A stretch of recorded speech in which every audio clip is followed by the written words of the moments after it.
început de ieri să cadă câte un fulg. Acum asta norii s-au mai răzbunat spre apus, dar stau grămadă peste sat.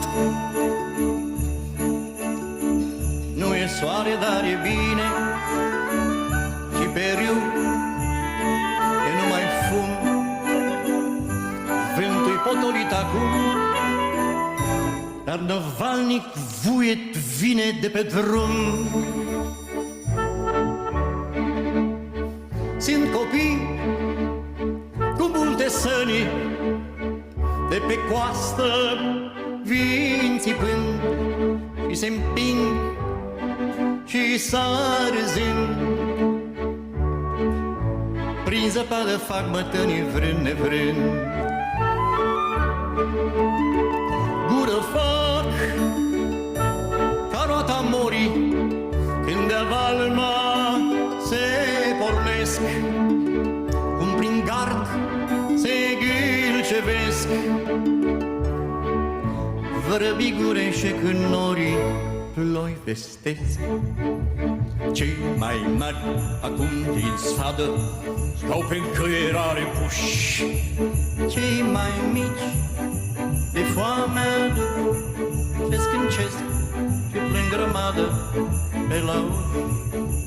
Colo, colț, acum răsare un copil al moșului, largi de-un cot sunt pașii lui, iar el mic, căci pe cărare parcă nu-i.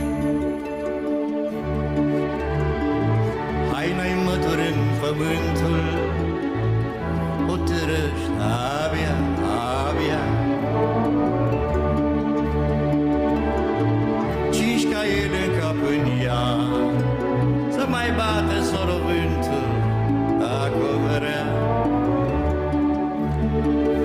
Ele somn, precum se vede, măsa l-a trimis în sat. Vezi, de aceea e încruntat și se afântă și se crede că-i bărbat. Cade în brânci și se ridică din pe spate cătinel, bate lâna unui miel, o căciulă mai voinică decât el. Și tot vine, tot înnoată, când deodată cu ochi fii stă pe loc să mi-te ții. Colo, zgomotoasă ceată de copii, el de grabă acum ochește un ocolcă ce pierdut, dar copii l-au văzut. Toată ceata năvălește pe-n trecut. Uite, bă, căciula! Frate, mare cât o zi de post! Aoleu, ce urs mi-a fost! Au sub dânsa 7 sate adăpost. Unii i-au grăbiți la vale, alții în glumă parte-i țin. Uite, fără pic de vin, s-au jurat să-mi bete în cale pe creștin.